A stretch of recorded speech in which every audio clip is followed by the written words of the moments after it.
Mermail Atlanteans, the fan favorite TCG deck, is still getting it done here in Duel Links. This deck took us from Duelist level 10 up until 17 in the most recent KC Cup and did it in about 2 hours with a 90% win rate, so this deck is still capable of getting the job done, getting you king games, and winning plenty of matches for you. So most of you are probably already familiar with what the deck does to some degree, but I'll go ahead and briefly go over it. So our deck is really split into two kinds of monsters. We have our Mermails and our Atlanteans. The Atlantean monsters gain some kind of effect when they're sent to the graveyard to activate a water monster's effect. Now this can either be discarded by any of the Mermail monsters, which is their main effect, but also if you detach it for a water XYZ monster like Dweller or the Hopewoven Shark, you'll still get the effect of those monsters. So Infantry pops a face-up card, Marksman pops face-down cards, and Dragoons searches your deck for a Sea Serpent type monster. So able to get you other Mermail monsters, as well as your Deep Sea Diva, which is your main search target for. Anytime you normal summon this, you special summon a level 3 or lower Sea Serpent from your deck, so you're usually going to be bringing out the Heavy Infantry or the Marksman with it. And then our skill Territory of the Sharks is going to allow us to go into our rank 4s. You'll be able to turn all of your water monsters on the board to level 4s, giving access to the Dweller and the Hopewoven Spider Shark.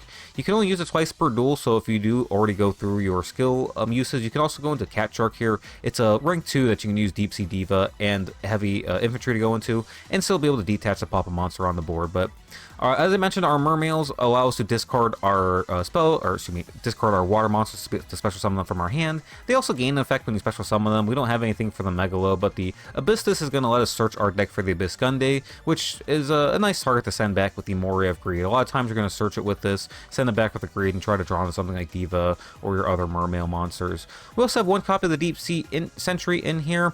This is when you special summon it, you can mill a couple cards from your deck and try to get something from your graveyard back to your hand. That's mostly its use that you use it for. It comes up here and there. It's not like a extremely useful card, but you do occasionally use it.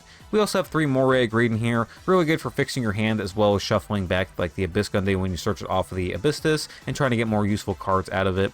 Our extra deck, we already talked about the Abyss Dweller. This is kind of the key card in our deck because we can trigger its effect whenever we want to, allowing us to detach the Heavy Infantry and destroy a monster on our opponent's side of the field whenever we need to. So Dweller is really the key XYZ monster of the deck that we go into most times. And the Mermail Coral Anemone, I believe is how you pronounce it, and probably pronounced that wrong, but another key card of the deck. Any 2 water monsters will make it, and when you summon it, you get to immediately bring back a water monster from your graveyard that has 1500 or less attack points, including any of your Atlantean monsters, which you can then XYZ with and destroy more cards with. So really powerful card with the Mermail's Coral here, giving us that extra extension that this deck needs. And then we also have one copy of Mistar Boy in here. This is mostly just to have an additional link summon to get us a little bit of an attack boost when we need it at times. It does come up here and there.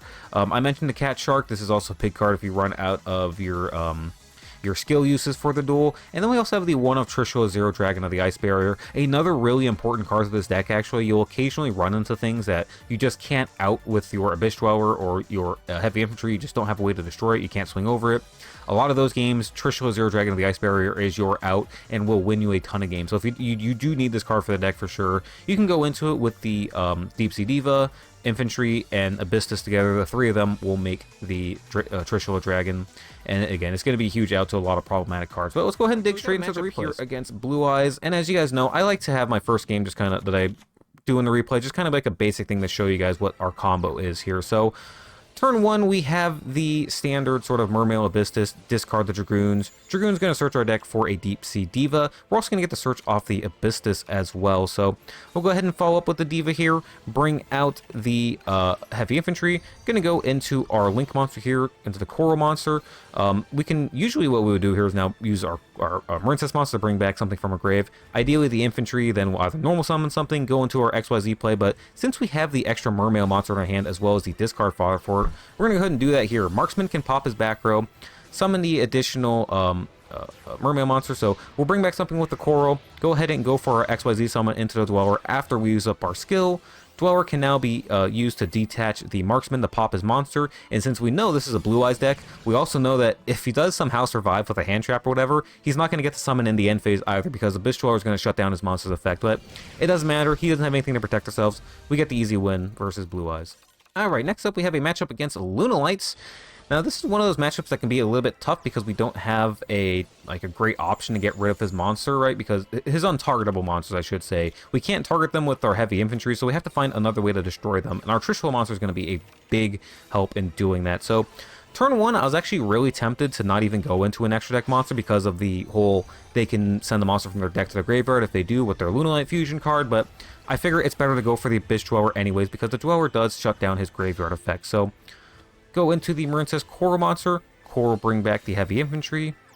Go ahead and summon, get the additional normal summon out of our hand. Go into the Abyss Dweller, and this is kind of the opening board that you're going to have in a lot of games, right? A lot of times when you're going first, this is your opening play with the M2S Core monster, the Dweller, and the Mermail Business here with 4k attack, or excuse me, 2400 attack points in defense mode. So he does have the polymerization play. We're going to go ahead and immediately activate the Dweller here. That way he doesn't get any of the graveyard effects for it. And again, we're not going to be able to pop his monster with the heavy infantry anyways if he summons the untargetable ones, which he is going to do here. So he fuses with his entire hand, but he won't get any graveyard effects off them. But he does bring out a gigantic Saber Dancer, which cannot be targeted and is very difficult to destroy by battle because of how many attack points it has. So our main answer to this has got to be our Trishula monster, though I am kind of worried about his back row here, so I'm going to try to deal with that first because it is something that's triggerable. So we're going to go ahead and go into the Dweller, try to use Dweller to detach the marksman to pop that. It's a Lunalight Serenade dance, which really isn't a problem for us. Kind of wish we'd just gone for the Trishula play here, but it's all good. We'll survive one more turn. Saber Dancer swing over our Dweller, pass back to us, and we're going to go for that play I mentioned earlier. Diva bring out the heavy infantry. We're going to go for the 11 Synchro play to bring out the Trishula.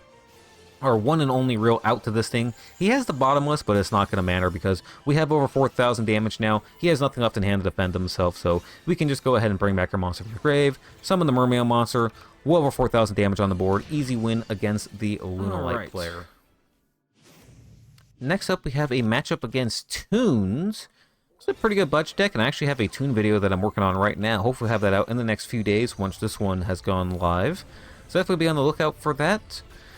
Going first here, we have our M2S play. We'll go ahead and just Diva out the Marksman. Go into our link, use it to bring back our Marksman from the graveyard, and then get the additional normal summon from our hand. That way we have 2 monsters on the board. Use our skill to make them level 4s, and we'll go into an Abyss Dweller. Pretty, again, common setup for this deck is Dweller and the M2S Coral monster. It's only 1 interruption off the Dweller with the heavy infantry, but we will be able to negate grave effects, but Toons don't really play too many of those. So he has the comic hand here to steal our Abyss Dweller, kind of problematic, so we'll go ahead and chain the effect. That way we can use the heavy infantry to destroy the comic hand. So we'll get our monster back, but he does sort of bait out the interruption though, so that is really good. We won't be able to destroy his monster after this. He activates a Toon Flip, summons a Blackluster Soldier from the deck, swings over our monster, and he's got 2 set back row for us to deal with. Now, with the Moria Greed in our hand and 2 monsters, we kind of have to do this now, because if we don't use the Moria Greed now, we're not going to have enough monsters in hand to do it later on, so we kind of have to fire it off at this point immediately and just hope we draw into the right thing. So we got into a good enough play. We got Diva, an additional monster to normal summon here with the Marksman already on the field, so excuse me, the heavy infantry on the board. Now, he makes a mistake here by activating the compulsory immediately instead of waiting for me to activate the Dweller first. I can just chain the Dweller's effect, detach the Marksman, and now Marksman's going to be able to deal with the other back row. So we can wipe out both of these, completely clear out his board, so we can summon the Deep Sea Diva and not have to worry about anything.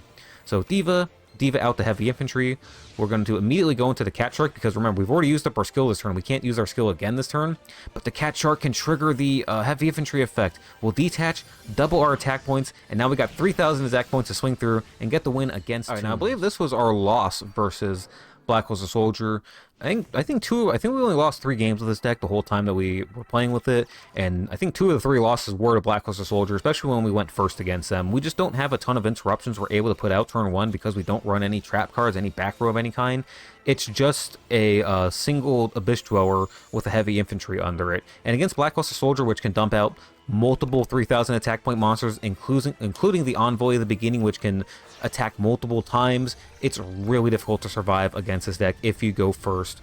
And that's going to be the exact problem you're going to see here. So we're going to go for our Link monster, able to bring out our heavy infantry. We even we have our skill here. We can go for the Abyss Dweller, and it's just not going to be enough to survive against this thing. So Even with Dweller being able to shut down his ritual effect out of the graveyard, if we do it immediately at the beginning of the turn, we can't pop a monster later on with heavy infantry, so it's kind of a debate to use it now and stop him from getting the summon, or just wait for him to summon something and then pop it with the heavy infantry. But either way, we don't really have a choice here to make because he just has Book of Moon to shut down our effects anyway, so Book of Moon, we're forced to activate this now to prevent him from using a grave effect. He's just going to summon an Envoy of the beginning from his hand, use his skill to get the ritual monster to the hands. He already has the ritual spell in his hand, so it doesn't matter. He's very easily able to summon another 3,000 attack point monster on the board, and with Envoy being able to attack twice, it's more than enough to get him to win right here on turn I will say, with this deck, a lot of the games tend to go pretty quick too, because they're not running like a ton of trap cards and trying to like play any kind of control game at all. The games do tend to go really fast here with this deck also, which is a good thing in the KC Cup. You want to play through as many games as quickly as possible.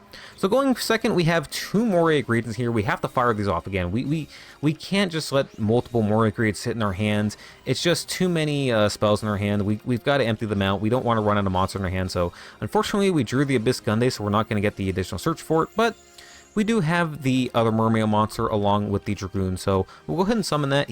We bait out the Toon Briefcase. Now, we don't have to worry about any more back row for this turn. That should be enough to help us get the win here, right? We'll go ahead and summon the Diva, bring out our infantry, use our skill, make them both level 4s, go into the Abyss Dweller.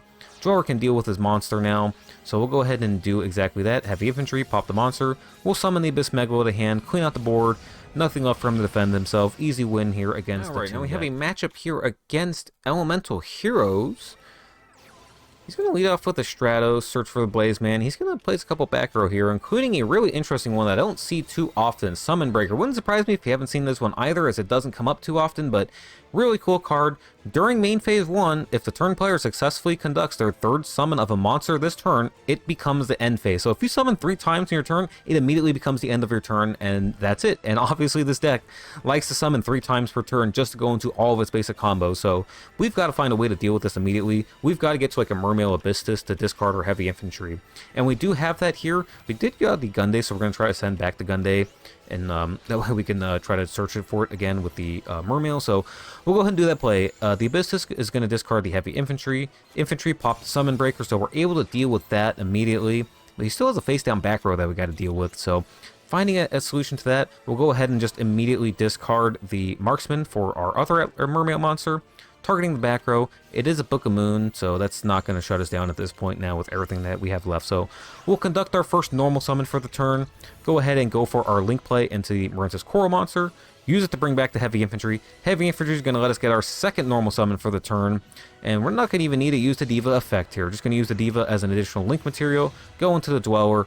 Dweller can be activated to pop his monster.